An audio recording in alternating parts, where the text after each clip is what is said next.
You are Locked On Irish, your daily podcast on the Notre Dame Fighting Irish.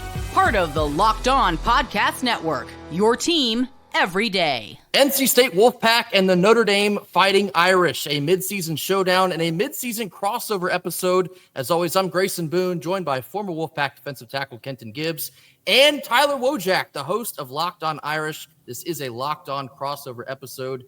NC State will be on the road in South Bend, Indiana this weekend, a 4 p.m. kickoff. This game will be the Peacock game, which I believe both podcasts have spent a little bit of time talking about. Tyler, what's been going on? Are you ready for this matchup on Saturday?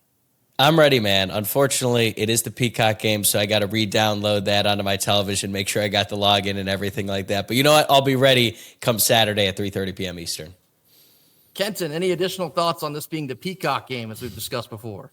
Don't worry about it. I have a 5th email locked and loaded for my free trial of Peacock. So, it'll be a great time to see this game. But in all seriousness, what tomfoolery is this, right? I mean, of all the games that Notre Dame played this year, this one was the one that they're like, oh yeah, NBC doesn't need this. We're good without this one. That's a very interesting call from them. Hey, I was telling Grayson before we started recording, last year Notre Dame played one ranked opponent at home. It was Louisville, and that was the Peacock game. So I think that ever since they had this new TV deal where the Big Ten was on board, and they had not only Notre Dame, but a lot of big, powerful Big Ten teams on board as well, Peacock in their exclusive game, they got to pick a little bit better matchups, because when it first started, it was Toledo, but now they're picking real serious games every single year. So I don't think it's a shot at NC State, I promise you, because if they put the Louisville game on it last year, then they're going to be willing to put pretty much every game on Peacock. Before we really get into the details of this thing, this crossover episode is brought to you by FanDuel. Right now, new customers can sign up today, bet just $5, and if that $5 bet wins, you'll get $300 back in bonus bets to use across the app. Download FanDuel today and get started. FanDuel, play your game. All right, Tyler, so standard practice for these crossover episodes. This first stanza, we will ask you the Notre Dame-related questions. Second half of the show, we'll spin the chair. Tyler will ask us the NC State Wolfpack questions. So without further ado, let's dive into it. Tyler, Notre Dame started this season 0-2, a couple tough losses to Miami, and then at home against Texas A&M.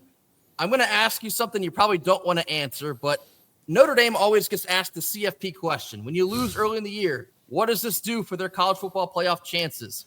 They've won 3 in a row now. They're back to a 3-2 record, and their schedule looks kind of favorable from here on out. What are your thoughts on how Notre Dame's shaping out now? They just need to keep winning.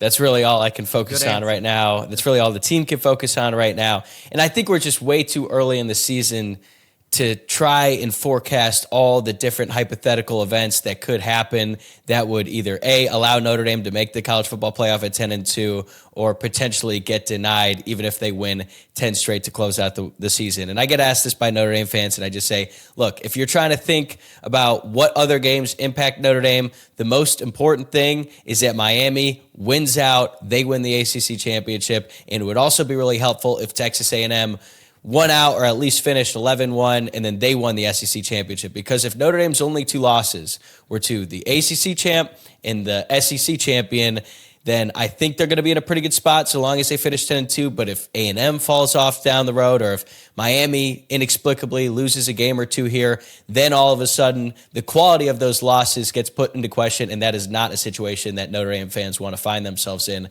come late November. Tyler, I want to ask you, because Grayson talked about the 2 early losses and kind of what the impacts were and all of that kind of stuff. But let's talk about how those games were lost, right? We know that these came via 2 teams that tossed the ball around the yard a significant bit. You have C.J. Bailey and what may be the best wide receiving core that you all have seen all year coming into South Bend. And, you're looking at a situation where a DB room that was supposed to be the strength of this team has turned out to be a bit of an Achilles heel in those first couple of games. Are you at all worried about the defensive backfield and C.J. Bailey potentially lighting it up in this one? I'm certainly not as worried about the secondary today as I was after the A&M game. That was a true disaster. And Carson Beck had some success against Notre Dame for sure, but they were able to keep him in check for the most part. I mean, C.J. Daniels made the catch of the year at the end of the first half. There's a real chance for Notre Dame safety Don Schuler to make an interception or at least knock that ball to the ground, but credit to Daniels, he makes that unbelievable play. Now, the A&M game, completely different story. Marcel Reed, Casey Concepcion, not to bring up his name on this podcast, and also Mario Craver. Like, they just torched the Notre Dame secondary. And Leonard Moore, who is not only Notre Dame's best defensive back, he's their best defensive player. He went down in like the first quarter of that game against A&M. He had a really bad ankle sprain. He was able to play through it the rest of the game, but he was clearly not the same player, and that injury caused him to miss the next 2 games. He made his return last week against Boise State.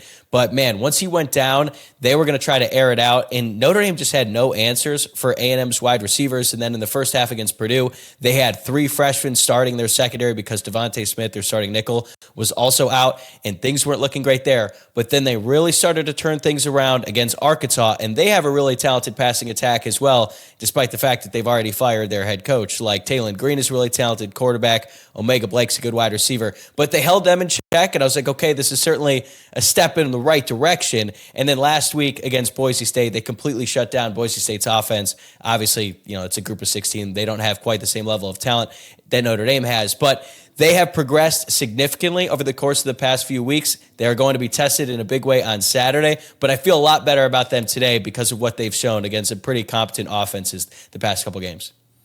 And now offensively for the Irish, there was a quarterback battle that went pretty close up until the season beginning. C.J. Carr's redshirt freshman, he won the job. What's your assessment of how he's taken the reins and taken control of this team so far? He has exceeded pretty much every expectation that I had for him this season, because C.J. Carr came into Notre Dame with a ton of hype, borderline 5-star prospect. His grandfather is Lloyd Carr, won a national championship in Michigan. Like, he was billed as the next great quarterback at Notre Dame. And even though there's been some pretty good ones in recent years, they haven't had that truly elite playmaker at that position. And a bunch of Notre Dame fans were getting really excited, and I was kind of like, pump the brakes. Let's see him do it first, because there have been a lot of other really talented quarterbacks who have not panned out, even though they were 5 stars. I mean, you could look anywhere, like Drew Aller, Nico Iamaleava to some extent, certainly hasn't lived up to his lofty expectations. The list goes on and on. And then C.J. Carr came out against Miami and certainly was not the reason that they lost that game. They really had him in bubble wrap. They were not throwing the ball downfield very much, but when they did against Miami, he had a lot of success. And then against A&M, they had no choice but to air it out because they had to keep up with Texas A&M's offense and what they were doing. And C.J. Carr was incredible in that game. And Notre Dame should have won that. I mean, to put up 40 points on offense, it should have been 41 if the holder had just held on to it and not just muffed it there on that kick at the end of the game. So from that point on, he has been awesome. He had one of the best statistical games in recent history against Arkansas, throwing for over 350 yards. So he's been great. He took a little bit of a step back against Boise State in the sense that he just missed a couple easy throws that he would normally make. But he has been awesome this season. And for as much as I've tried to pump the brakes myself and not get too ahead of myself and anoint him, the next great thing, everything that he has shown has me believing that he is going to live up to those extremely high expectations. You talk about extremely high expectations. We all know who the expectations were going to be on this year. The legs of Jeremiah Love. That was what we were all coming in thinking, like, hey, this guy's going to have to be prime time for Notre Dame to have a great season. How do you feel about his performance to this point, and how do you feel about his potential to have a big game, or is this going to be more of a C.J. Carr game coming up Saturday? He has been awesome, but I hate to say it, he's been a little bit overshadowed by Jadarian Price, running back number 2, which is something I did not expect to say going into this season. Now, don't get me wrong, like last year, Jadarian Price is a really talented back, had some big-time runs, but it was very clear Love is 1, Price is 2. This year, even though Jeremiah Love has a lot more carries than Price, it's like a 1A and 1B. Jadarian Price is averaging 7.4 yards per carry. Jeremiah Love is averaging 5.4. Price has 7 rushing touchdowns. Love has 6. Now, Love can do all the other things that running backs need to do, like Love is better in pass protection. He's better at catching passes out of the backfield. And I just think that in short yardage situations, you can rely on Jeremiah Love a little bit more. But he's been terrific this season, and I think that some Notre Dame fans have sort of forgotten that because of how good Price has been. But But the combination of those two is just so difficult for defenses to stop. And last week, even though the offense didn't put up 40 points like they had done the previous 3 games, they put up 28. They got stuffed on the goal line on 4th and goal. And then, as I mentioned, Carr missed a wide open touchdown pass in that game. So they should have had 42 in that game. But I fully expect Notre Dame to try to run the ball over and over again with Love and Price in this game. And then once the defense starts to creep up, they could try to air it out over the top with CJ Carr. But considering the Virginia Tech running back had over 170 rushing yards, I'm sure that Love and Price think that they can match that themselves. Now, you're also looking at head coach Marcus Freeman. Year 4 now in South Bend, coming off of a trip to the national championship. What's your estimation on how the program looks moving forward with Freeman at the helm? It's in a great place, despite the 0-2 start to begin this season. What I think is so important about Marcus Freeman is that it's not just him. The buy-in from the university is as good as I've ever seen it in my lifetime. And growing up, like during the Charlie Weiss days and even during the Brian Kelly era, as much as they want to act like they were all in on football, they really weren't. They weren't giving the football program enough resources. Like, it took them forever to get a football-only facility, a training table, things like that, things that are so commonplace today. That was hard for Notre Dame to get just because of the way that the university tries to balance academics and football. Well, that's no longer the case. And that can't be the case in the era of NIL and the transfer portal. And I think that Marcus Freeman is so beloved by so many people at the university that they're willing to go all in on him and go all in on the football program. And it also helps when you make it to the national championship in year 3, because then the proof is in the pudding, and all of the things that you're trying to sell to the people that need to give you the money to get all those resources, they're going to believe you a little bit more when there's actually proof that you can do it. All right. Well, coming up next, we're going to switch chairs. Tyler will be in control, asking us the NC State Wolfpack questions. Stick with us on this Locked On crossover episode. This comes after a quick word from our sponsors.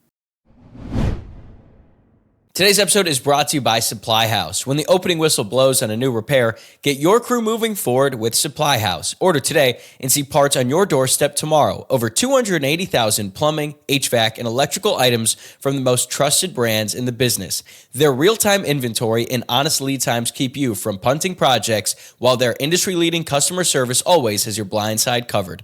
Need parts fast for a project? SupplyHouse has next-day delivery. Talk about a game changer. The Part Finder tools and 3D schematics can save you hours on jobs where every detail matters. Their Trademaster perks like priority shipping and dedicated support make the whole process smoother. Join the free Trademaster program today and score serious perks like priority shipping, lower prices, and a dedicated support line. Visit SupplyHouse.com to sign up for free and use promo code SHCollege5 for 5% off your first order. That's SupplyHouse.com. Real people, real service. Today's episode is also brought to you by FanDuel. The NFL season is here, and FanDuel has an offer that you don't want to miss. Right now, new customers can bet just $5 and get $300 in bonus bets if you win. That's right. Pick a bet, put down $5, and if it hits, you will unlock $300 in bonus bets to use across the app. I love how FanDuel gives me so many ways to play. I built parlays, tried player props, and even followed the live lines during games. It makes watching football even more exciting when you've got a little something riding on the action. Whether you're a casual fan or love diving into the stats, FanDuel makes the game day experience so much better. All right, we got Thursday Night Football tonight. The Eagles are in New Jersey to take on the New York Giants, and right now, the Giants are getting 7.5 points. And you know what? We're going to take the Giants to cover 7.5 points. I don't know if they're going to get the win, but the Philadelphia Eagles have not looked great lately, so I think the Giants are going to cover. So what are you waiting for? Visit FanDuel.com to download the FanDuel app today and get started. All right, guys, welcome back to this Locked On crossover edition with Locked On Irish and the Locked On Wolfpack. Ken, let's start with you, and we'll start with the quarterback here. CJ Bailey has really started to come into his own in his second full season as the starter. From your perspective, what has been the biggest area of growth for him as a passer this season? Getting the ball out of his hands quicker. Last year, he always looked unsure of himself. He always looked like it was a hitch. It was always am I gonna take this shot? Am I gonna do the thing? This year, it's much more just freewheeling and dealing. Just, hey, I'm gonna let this thing fly, and if we come down with it, we come down with it, because he has an absolutely spectacular supporting cast in terms of not only Hollywood Smothers but the receivers as well. Who, I mean, if you throw the ball up to a lot of these guys, it's what they do, particularly Noah Rodgers as the biggest deep ball threat. And, you know, when you don't hesitate and when you just let it go, even if it is a pass underneath, if you're throwing a pass underneath to a guy that's as explosive as Terrell Anderson, it can go to the house at any moment. Same thing with Wesley Grimes. Same thing with so many of the receivers on this team. And the crazy part is he's the number 4 passer in America in terms of total yards. And yet many members of Wolfpack Nation are thinking, how much better would this offense be if Jonathan Taylor were healthy and available? You know, a guy that is probably our most electric weapon who got hurt in the preseason and I believe is out for the year. So, you know, it's a situation where CJ Bailey is more confident. He's playing loose. He's playing free. He's playing fast. The old rule goes, if you're out there thinking, you're out there stinking. And that boy smells like a Febreze plug-in because he just lets it go. Grayson? Yeah, no, I have to agree. I think the biggest thing we've seen early in the season is the development of his vision. I think last year he really questioned himself a lot of times, to Kenton's point, holding on to the ball too long, not trusting his eyes and trusting his arm. This year, I think also with the addition of a new offensive coordinator has also helped him out a lot. Kurt Roper's the OC now. He was the QB coach last year. So that familiar relationship, I think, has gone a long way for CJ. And again, a year 2 with kind of, majority of the same wide receivers outside of Casey Concepcion. You can see the bond between teammates there as well. So just the overall confidence, I think, has been the biggest step forward. Grayson, one thing that's shown up on tape and in the stat sheet as well is that Bailey's production takes a bit of a dip when he's under pressure. How comfortable has he looked this season handling blitzes, and what's the best way teams have been able to disrupt him so far?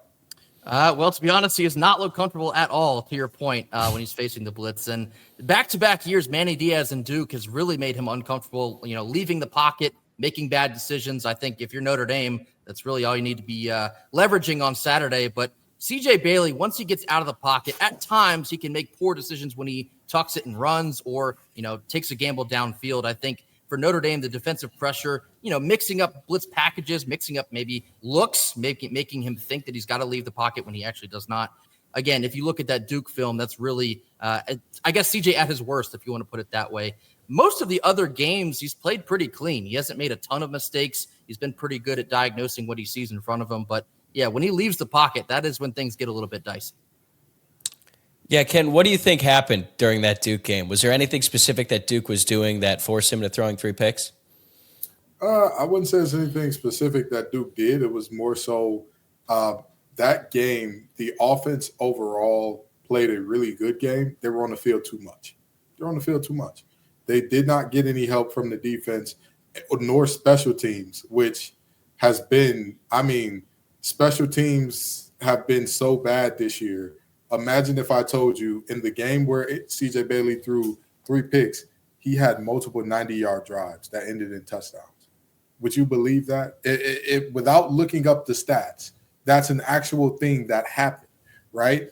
At some point in time against a Manny Diaz coach defense, you've got to get off the field, be it scoring a touchdown or whatever the case may be. You cannot leave guys out there forever in a day because he knows how to get into young quarterbacks' heads. And even though CJ Bailey is developing, we've seen it time and time again. When Manny Diaz sees a young quarterback, he sees some oxtails, he sees some neck bones, he sees that baked macaroni that you can run the knife across and hear that good scrape.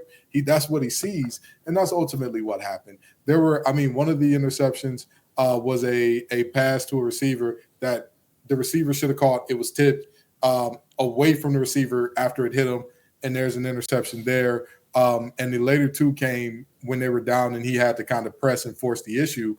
But all in all, and one of them came on a very blatant neutral zone infraction that didn't get called, and he thought he had a free play, throws it up and gets an interception. So I'll say 1 pick was legitimately, hey, that's on you, CJ. You have to be better. The other 2, one of them, they didn't have a play called. A guy jumps in the neutral zone. They snap the ball. Before he gets crushed, he just throws up anything, and it gets intercepted.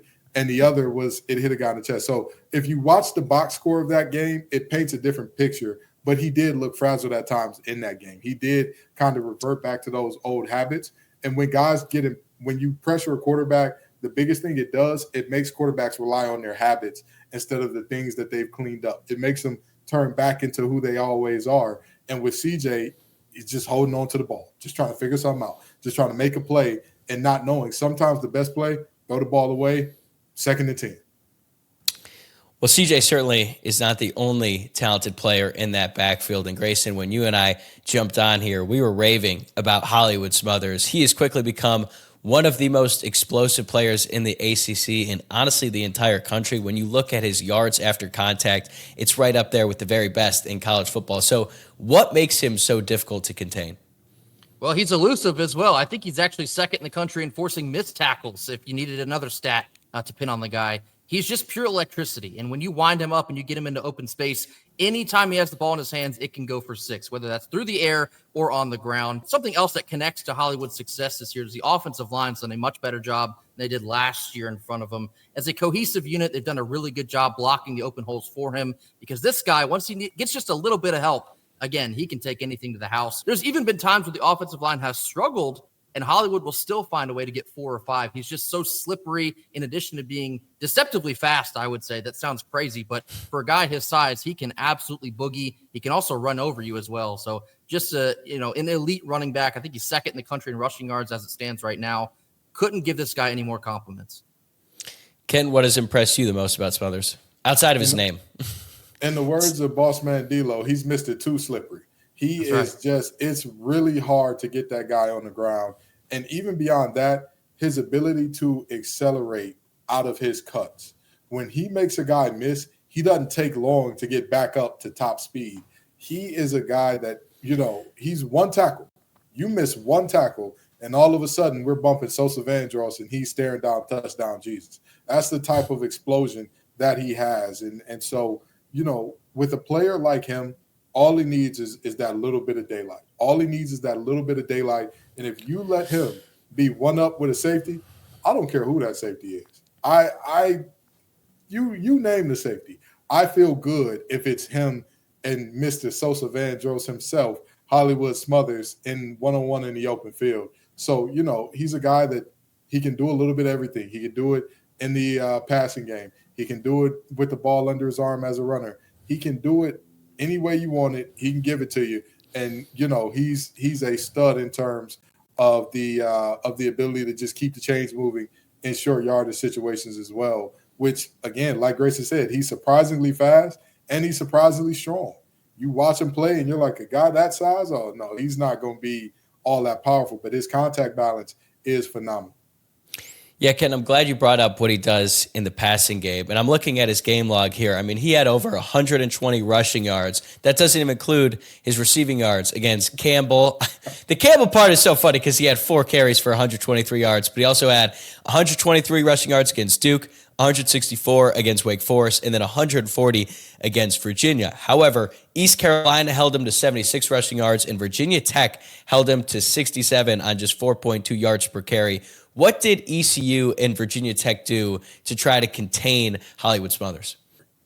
Virginia Tech did a fun thing where they didn't release a depth chart, and apparently our offensive linemen forgot that you need to climb to the second level because they must have gotten it mistaken. Never mind, we're not going to go there. Long story short, the Virginia Tech game was a display in poor blocking, and I mean that. I very seriously mean that. If there are times where I kept watching that game and watching that film back saying, you know what, Hollywood had that miss some holes. There's no way against this team we weren't able to get anything going. And then you watch the film and it just seemed like all night long we were not climbing to the second level and Virginia Tech's linebackers are flying downhill.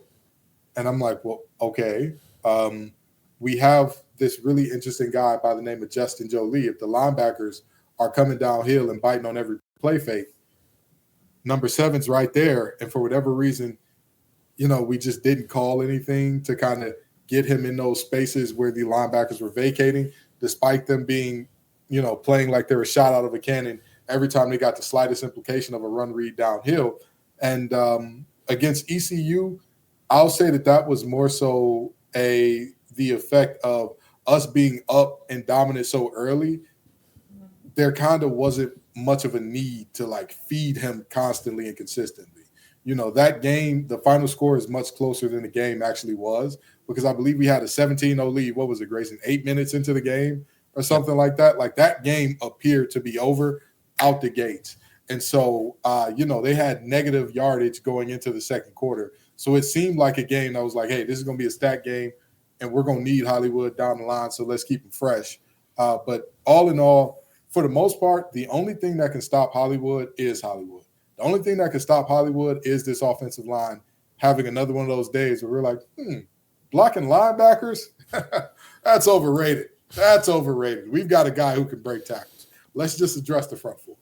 I will actually add one more thing that can stop Hollywood, and I think that connects to the idea of the struggles in the ECU game and the Virginia Tech game. Poor play calling. I think the play calling got a little bit too predictable in both of those games. I think the other team's defense were able to stack the box. We kind of assess the situation and then still run into a loaded box anyway. So when you have that working against you, that's never going to help. But yeah, I mean, in summary, he's an elite running back. You just got to use him correctly to get the most out of him. Oh, speaking of play calling, we ran 7 straight inside zones or variations of inside zone against ECU on first down. There you go. Literally 7 in a row. There you I go. don't know about you, but after about the third one, if I'm a defensive coordinator, hey guys, you know what's coming. You know what's got. We know. We take a wild guess. Oh, the 5th time, take a wild guess what they're doing the 6th. So Grace is absolutely right. To call that play calling predictable would be to call a rock dumb. It's a little bit of an understatement. All right, we've talked a lot about the offense. I do want to switch sides over to the defense real quick before we move on. I think the Wolfpack defense has taken a noticeable step back, not just this season, but last year as well. I mean, I think back to the NC State defense back in 2017. Like, you're always going to have some studs on the D-line and the secondary, but that hasn't really been the case in recent years. So, Ken, what's gone wrong? Is it schematic issues, lack of personnel, or just maybe some of it is the growing pains with the new defensive coordinator? Here's the funny thing. I could not believe this stat when I saw it, but it is a real thing. We are in, I want to say the top 25 percentile in terms of first down pass defense, run defense, second down pass defense, second down run defense. In terms of third down, we are in the bottom 10%. I don't know what happens. It is so uncanny because the crazy part is when you watch a game, you start to feel like the defense just like they get all their powers taken by the Monstars immediately after second down and they forget how to play football. But it's true. It happens. I'll give you a perfect example. The Campbell Camels. Tyler, how old are you? 29. Oh, well, wow. You're older than you look. I know. I'm older than I look. Yeah, I know. Boy, you got the fountain of youth over there. But I'll tell you this much, right? Everybody on this podcast right now is older than the Campbell Camels football program. That is a true fact. They started in 2008, so they're not anywhere near our age, right? 3rd and 10. If that team runs a counter, you think you should be able to stop it? You think so, Tyler? I would say so, yes. Well, we couldn't. That's not what happened with us. There's a first down there. So, it's a situation where this Wolfpack team has struggled so mightily to get off the field on third down that is ultimately the Achilles heel. If it feels like that episode of SpongeBob where Patrick said, if we could take the city from over here and move it to here, it's if we could take the first and second down defense here and bring that to third, I think we'd be great. I think we'd be one of the best defenses in the country. Unfortunately, whenever third down gets here, we got to break out the Pampers and the rubber sheets because we're about to wet the bed.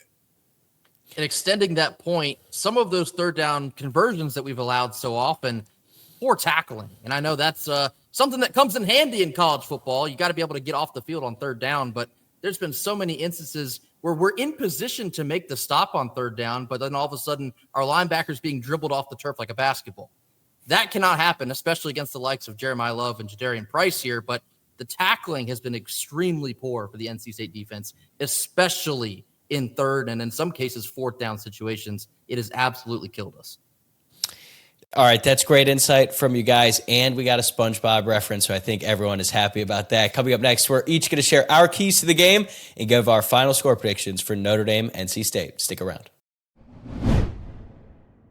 Today's episode is also brought to you by Mazda. Mazda crafts cars for those who do more than simply move. From footwork to breathwork, athletes sweat all the details, and Mazda brings the same intention to how we craft every model. You can make everyday drives feel like anything but, from smooth handling to intuitive controls. With all-wheel drive standard in every crossover SUV, you can drive with confidence through almost any season. Like our players, we sweat every detail, because when you make every move count, impossible becomes irrelevant. Mazda, move and be moved. Today's episode is also brought to you by Quo. One of the tools that help makes a huge difference for business owners is Quo, formerly Open Phone. It's the same great business phone system you've heard me talk about before, just with a new name. And here's why it matters. Every missed call is money left on the table. When every customer conversation counts, you need a phone system that keeps you connected 24/7. Quo is the #1 business phone system that streamlines customer communications. It works right through an app on your phone or computer, so no more carrying 2 phones or relying on a landline. Their built-in AI agent is a game changer. It can answer after-hours calls, capture leads, and keep businesses moving even when you're off the clock. Whether you're a solo operator juggling everything or part of a larger team, Quo makes it easy to stay responsive and professional. See why over 90,000 businesses trust Quo, formerly Open Phone. Get started free and get 20% off your first 6 months at quo.com/lockedoncollege. That's QUO.com/lockedoncollege. And if you've got existing numbers with another service, Quo will port them over at no extra charge. Quo, no missed calls, no missed customers. Last couple minutes of our crossover episode, Locked on Wolfpack and Locked on Irish. Again, we thank Tyler for joining us here on Thursday. All right, let's get into our X factors. So, Tyler, who do you think is going to be the X factor if Notre Dame is to win this game on Saturday? I think it's going to be Kingston Viliamu-Asa. He is Notre Dame's linebacker, and he is just a supremely talented player. Only a sophomore, but a true sophomore.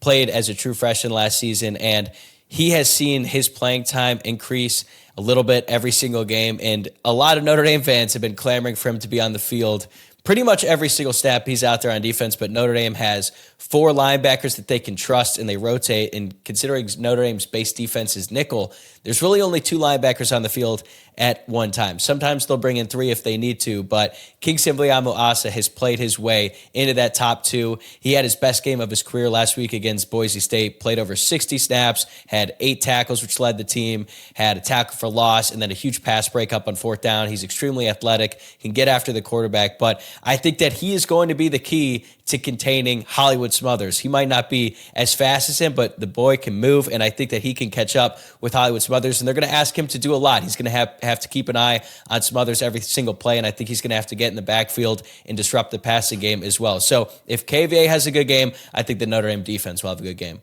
And before we switch, I'll flip that on you. If NC State is to pull off the upset, who do you think the X factor would be for the Wolfpack? I would just say that the X factor is turnovers by Notre Dame. I think if you're trying to steal an upset like this, you have to steal possessions, and the best way to do that is by forcing turnovers. Now, as I understand it, NC State's defense has only gained 3 turnovers this year, so it hasn't really been a strength for them, but who knows? Boise State had not had 1 stop in the red zone all season long, and then on the first drive of the game, they got a stop in the red zone on the 1-yard line. So anything could happen, but if CJ Carr regresses and he has a bad game, he's throwing the ball to the other team, or Notre Dame has some costly fumbles or miscues on special teams, like that is the type of thing that could keep NC State in the game. And then in the 4th quarter, if it's a 1-score game, anything could happen. All right, now Kenton, Wolfpack, who might be the X factor on Saturday? I mean, I think it's very easy and obvious to say who the X factor is in this one. It's got to be CJ Bailey. If CJ Bailey has a great game against this team, you've got a shot.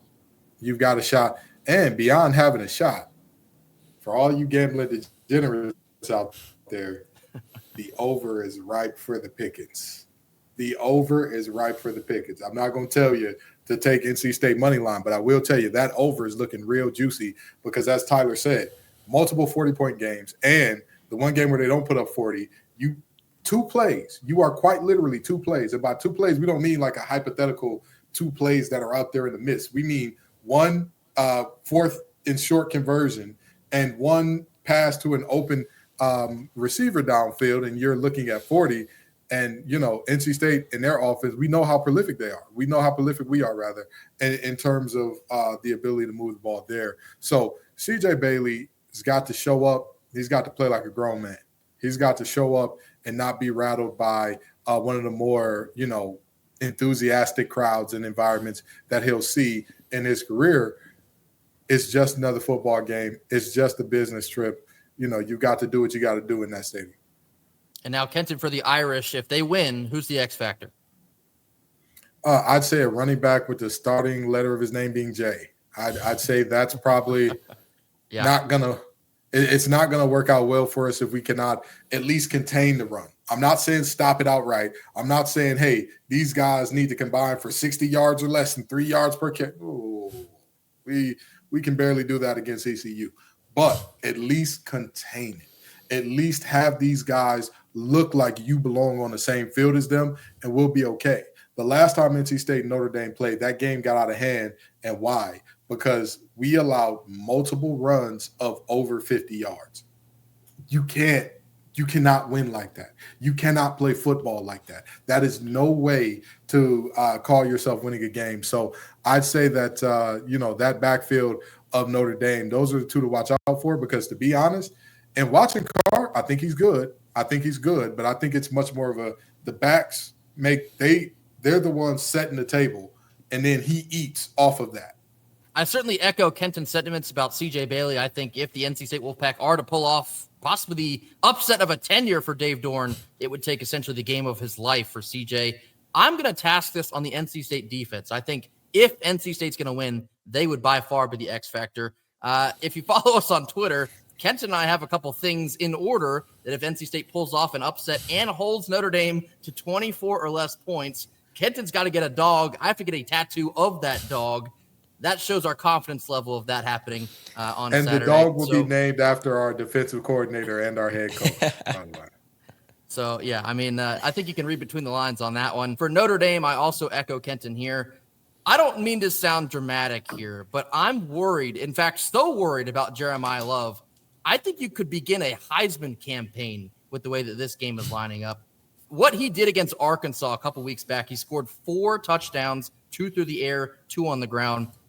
I have a bad feeling that you could be looking at a performance like that one on Saturday. So I think Jeremiah Love is more than likely going to be the X factor for the Irish. In fact, I think they could just run the ball the entire game and probably still win. We'll see how that goes. Last sentiments here, Tyler, your final score prediction. What do you have?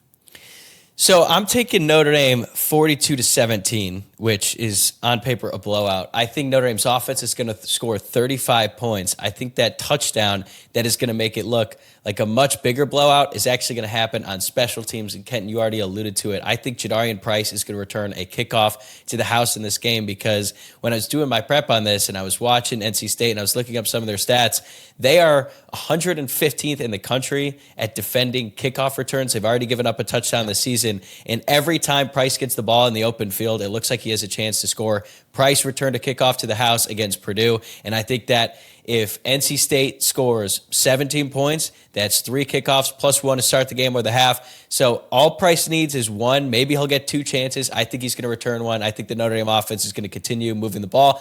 I do think that NC State is going to be able to put up a couple touchdowns and get some sustained drives in the Notre Dame defense. But I like what I have seen from them enough in recent games for me to believe that they're going to be able to keep them in check for the most part. And that's why I'm taking the Irish 42-17. Kenton, what do you have? I've got 31-52 Irish. I think that this is an absolute barn burner.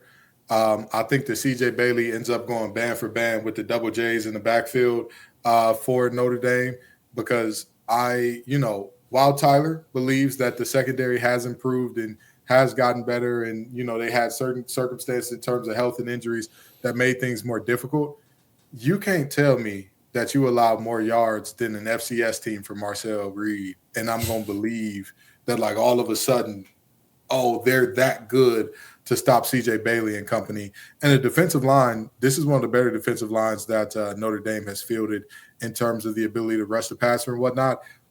However, I just have a feeling that C.J. Bailey's going to put on a show in this one, and that Kurt Roper is going to let it fly. He's going to say, hey, we're going to do what we're going to do. But ultimately, NC State's inability to tackle is gonna cost us. It's gonna burn us. We watched the Virginia game where you have 3 players contacting a running back within a yard of the line of scrimmage. And mind you, 3 players is being generous because there were some who you could say also got a piece of them, but I don't count it if they were, going down on a block. And that play ended in a 20 some odd yard touchdown. That's where this defense is right now. So I think that running game, like Grayson said, even if they decided to go, acting as if they were going to win one for the Gipper here and go straight wing T, as soon as it goes to third down, we turn into the 08 Detroit Lions, and we just can't get off the field in any way, shape, form, or fashion. So I see Notre Dame putting up a ton of points, but I think NC State surprises folks and puts up some points for themselves. And I think that over is going to get crushed, ladies and gentlemen. Yeah, I'm singing the same tune here. I think this gets ugly for the Wolfpack. I have Notre Dame by a score of 55-24. And in fact, I think NC State gets a lot of those points probably late in the game in garbage time. Too much love, too much price, too much CJ Carr if it even comes to that. Again, I don't even think Notre Dame has to throw the ball much to assert their dominance in this one. Not to be a total pessimist, but I think Notre Dame is going to be hungry. Obviously, we know their schedule implications from here on out. They're going to play with that urgency. I don't like this spot for the Wolfpack, especially not on the road. So 55-24 Notre Dame. I guess that'll do it for our Locked On crossover episode here on Thursday. Big thank you to Tyler Wojciak of Locked On Irish. Be sure to like and subscribe to his channel as well. Fantastic job over there for all things Notre Dame. That will do it for us here. Again, Locked On crossover, Locked On Wolfpack, Locked On Irish. We will see you all on Saturday for the game. Thank you.